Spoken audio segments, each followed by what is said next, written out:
I, 30, female, have been married to Marcus, fake name, 32, male, for 3 years. We met in high school and reconnected several years later. Once we started dating, there was no looking back, and here we are, married for 3 years and still going strong.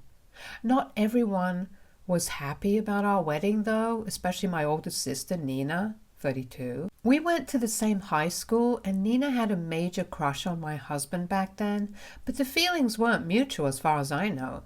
In fact, he didn't even know that Nina had a thing for him, which he told me several months into our relationship. Anyway, Nina didn't attend our wedding, and neither has she spoken to me ever since I announced my engagement, which was fine by me. She's never liked me. I don't know why. It's not your typical sibling rivalry where I'm the golden child and she's sidelined by me all the time because our parents always treated us equally. And it wasn't even as though I was better than her academically or in sports. Heck, we don't even look different, so I literally never understood why she disliked me so much. I tried to be her friend growing up, but that would always end up getting pushed away, so I just stopped and made my peace with the fact that my older sister just didn't like me, and that was that.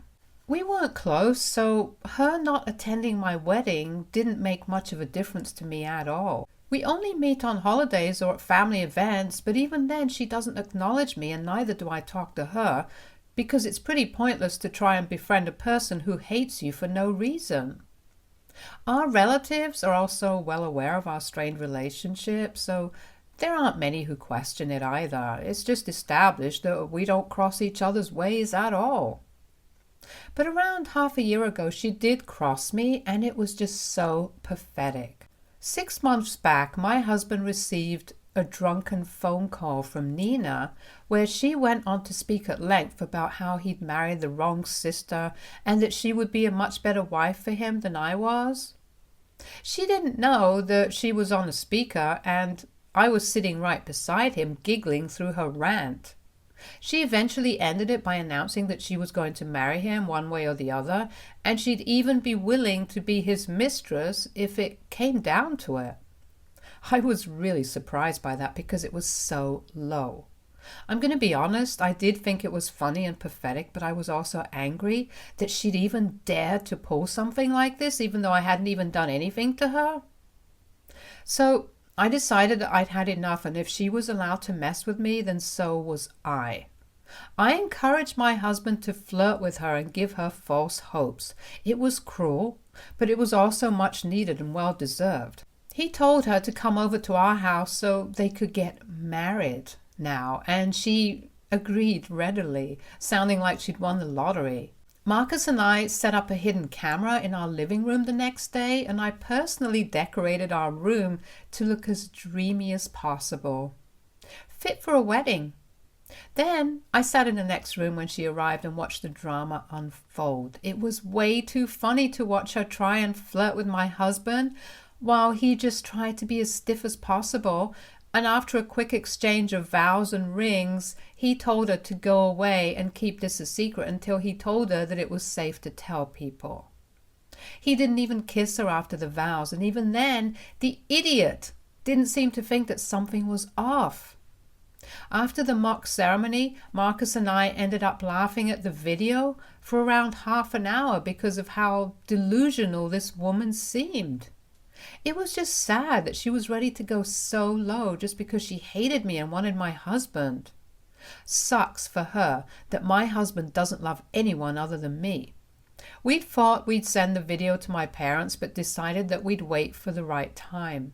She would definitely try to pull some crap on us again, and that's when we'd send this to them so that they realize what a trashy person she really is, who was willing to hit on someone else's husband just to get back at her sister. My parents treated us equally, but they were also way too supportive of my sister, even though she didn't deserve it. For instance, they paid for my sister's vacation to Spain a few months before I was supposed to get married, because apparently she was very affected by this wedding and wanted some time away. I hated that they were falling for her victim act, but they were also paying for my wedding venue, so I couldn't complain that they were being unfair. They really weren't. And then again, they let my sister stay with them when I was on my honeymoon because she was feeling lonely. I hated that she would try to use my marriage to her high school crush as a way to gain sympathy from our parents, and they would fall for it again and again. I needed them to know that she was a terrible person and that they didn't have to sympathize with her anymore. So for that, if I had to do something sly and backhanded, then I was ready to do that as well. I just didn't want my parents falling for my sister's act anymore. We had to wait for the right time to send it to my parents, though, because I knew that if I told them we'd pulled this off just because of a drunk phone call, they'd tell me that I was being just as bad as her and it would lead nowhere. So I had to wait for her to mess up somehow. A few days back, my sister finally publicly announced that she's been married to Marcus for half a year now, and even though they've been keeping it under wraps up until now, she's finally ready to own up to it. She also added that she was giving me one day to vacate the house and hand over all my jewelry since now, as Marcus's wife, she owned everything that once used to be mine. Marcus and I were at home that day and our inbox was instantly flooded with messages while our phones rang off the hook with noisy relatives asking about what was going on. After their fake wedding, Nina would often text Marcus and tell him that she loved him and would constantly ask about when exactly they'd announced their love to the world. Marcus would probably reply once a month and would always tell her that they'd do it when the time was right. The last time she texted was 3 weeks ago, and I guess she just couldn't wait anymore. I was surprised that she'd actually gone ahead and done something so crazy, but well, I knew this was bound to happen someday. She was always going to snap and do something insanely stupid and ridiculous, and this was it. Marcus decided to call her up and even recorded the call so that I'd have more proof to show to my parents. Even on the phone call, she was pretty confident in spite of the fact that Marcus had immediately handed over his phone to me. For whatever reason, she genuinely believed that she and Marcus were still actually married.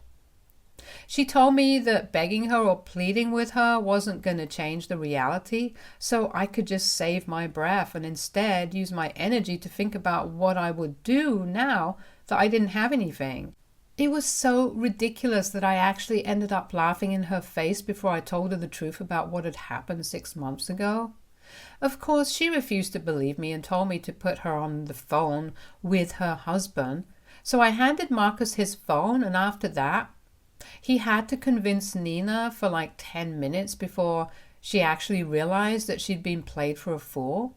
I don't know why exactly she'd even fallen for any of this, since there was no priest officiating the wedding, no paperwork, and even her own so-called husband wasn't willing to speak to her more than once a month. I think anyone with even half a brain cell would have realized that this was all fake and she'd been screwed over if there were so many hints, but she's too delusional. Once she did realize, though, she totally snapped and started screaming at us about how we just ruined her reputation and life, and that we were downright evil and immoral for doing this to her. She was even sobbing about how I'd destroyed her life, but I really think that it was she who did this to herself. She wanted my husband and my life so badly that she was willing to do anything for it. I really don't understand how that's my fault. Even after that, when I sent my parents the wedding video and explained to them everything that had happened since they'd been getting a lot of calls regarding Nina's post, and since they weren't too active on social media, they had no idea what was going on. So Marcus and I explained everything and came clean to them, hoping that they'd see that Nina was a terrible person and she was willing to wreck my home just so she could be with Marcus and steal my life from me. But the only thing that my parents cared about was the fact that I'd been a cruel person and my husband and I had played a nasty prank on Nina for absolutely no reason. They told me that they were truly embarrassed by the antics that their fully grown daughters were up to, and even threatened to cut us both out of their will if we didn't grow the hell up and issue a public apology to each other. I got into an argument with my parents over this because They just couldn't make me apologize to the woman who was trying to steal my husband from me.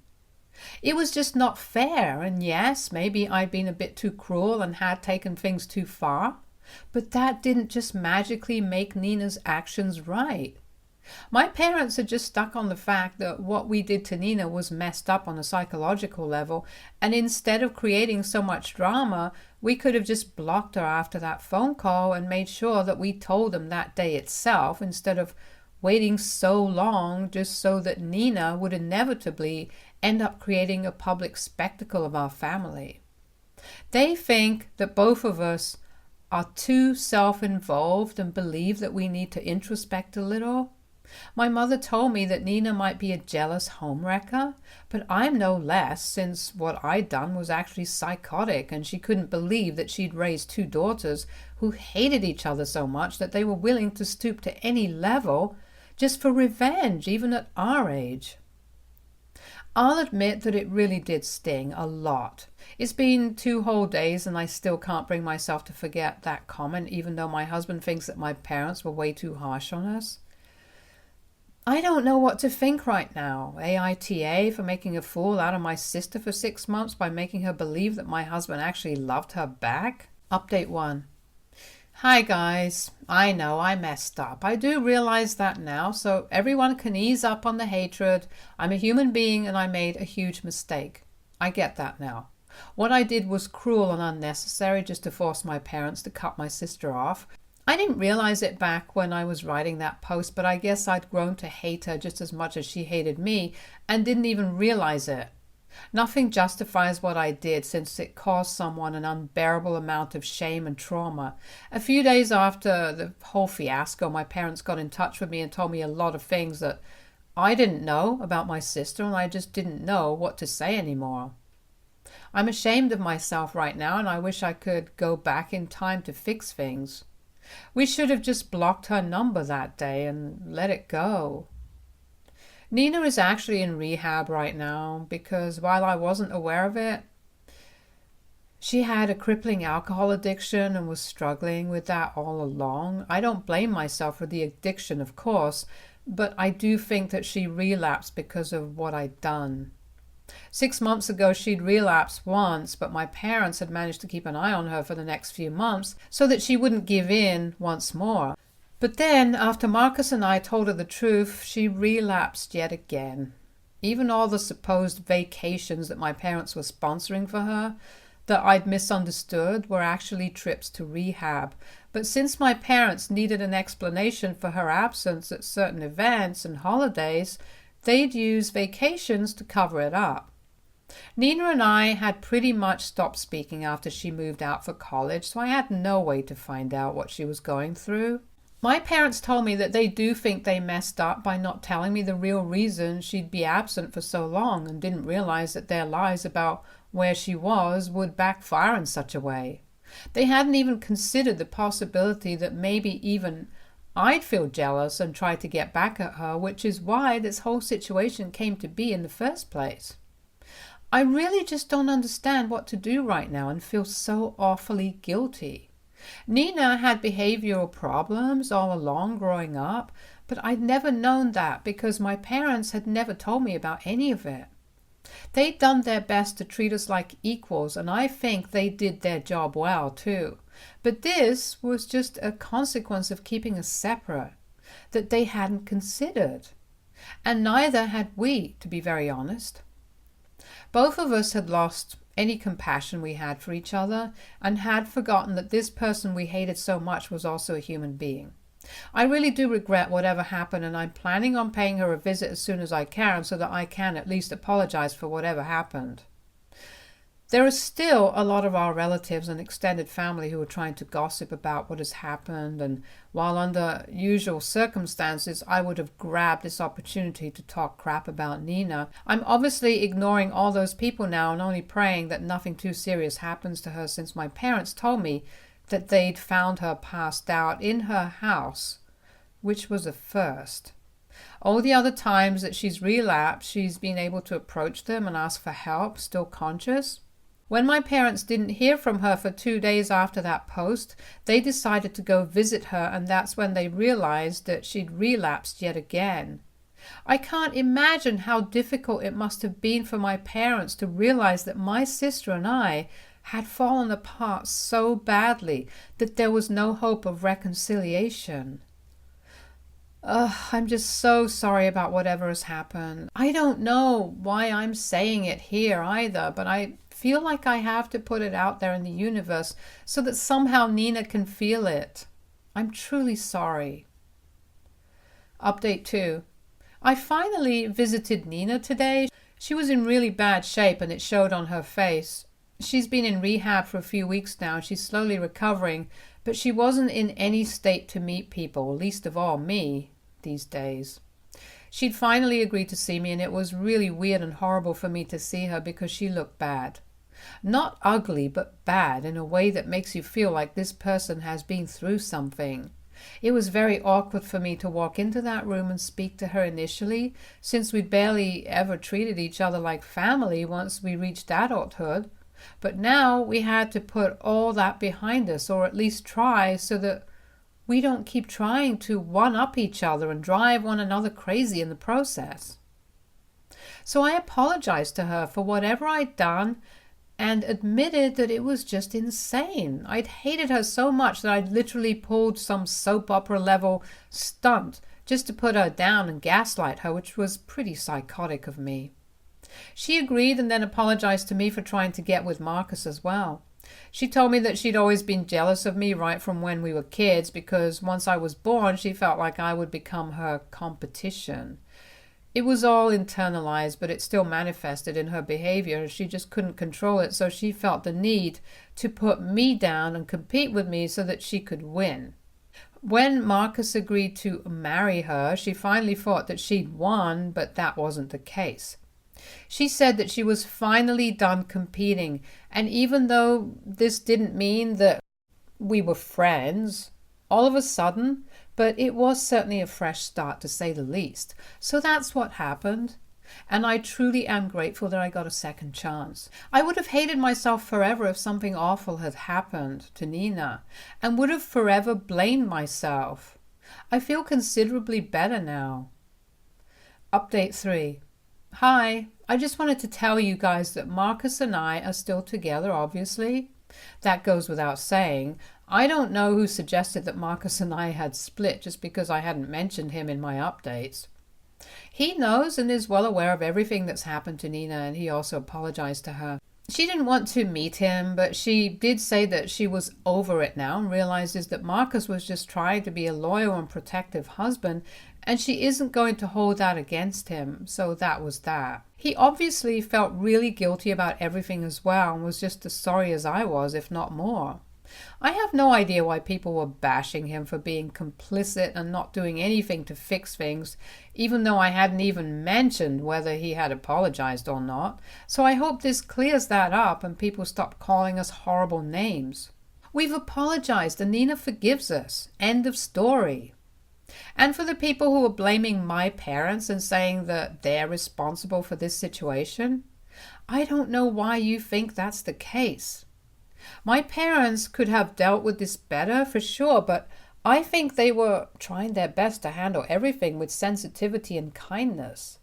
Them hiding my sister's alcoholism from me was probably in both our best interests. I hated her and she hated me, so why would it even matter what the other was going through? Obviously, they didn't know what was going to happen in the future, so I'm not going to blame them for hiding this piece of information from me. They did what they felt was right, and honestly, I think it's fine. There's a lot of you guys who still think that my sister is the villain somehow, and okay, maybe she is, but so was I. What I did was really messed up. So if I get a second chance to fix our relationship and have a normal family for once, then I'll take that without question. Even if it means forgiving my sister. Thank you. Update 4. Hi everyone, it's been one whole year since I posted last, and wow, this feels weird, but I think I'm ready to share what's happened since then.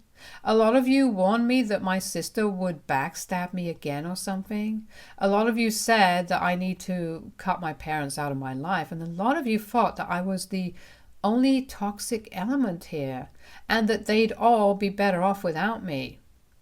I'm thankful that none of those things are true and we're all happy with our respective lives right now. My sister and I made a genuine effort after that to reconnect and build a relationship with each other because both of us were pretty tired of fighting with one another. It just wasn't worth it anymore, especially in our 30s when we had 100 things to worry about anyway. We just didn't want to spend more of our precious time and energy on something as petty as our rivalry anymore. So we would meet for coffee every once in a while, not too often, but at least once in 3 months. We were also actually nice to each other at one of our cousins' weddings, and that was quite the shock for the rest of our family. Nina and I aren't the best of friends at all, but we're trying to be friends. We're okay with each other now, and that's what matters. I don't think we'll ever get to a point where we're very close, but we're not going to actively try and hurt each other now, that's for sure. She's also moving a little further away from home for a better job, and while that does sort of seem risky given her predicament with regards to alcohol, my parents are going to handle that, and if they ever need any help, Marcus and I will always be there for her. It finally feels like I have a somewhat normal family, and I'm really, really happy about it. I never thought that Nina and I would ever have any relationship at all, let alone a good one, but who knows? Maybe even that's going to happen someday, so I'm glad that I didn't give up hope. And speaking of family, there's soon going to be an addition to mine. Marcus and I discovered that we were pregnant just a few weeks ago, and everyone is thrilled. I'm a month in already, and we announced it to our close friends and family on FaceTime a few days back. I FaceTimed my parents and sister in a group, and when I told them the news, they seemed really thrilled. Yeah, Nina seemed genuinely happy when I told her and even sent me a bouquet of yellow roses to congratulate me the next day. So life's been pretty great, and I guess that's how it is when you're not constantly filled with hatred and anger. I'm looking forward to pregnancy and motherhood, and I hope for the best. Stay tuned for more stories from Argo Relationships.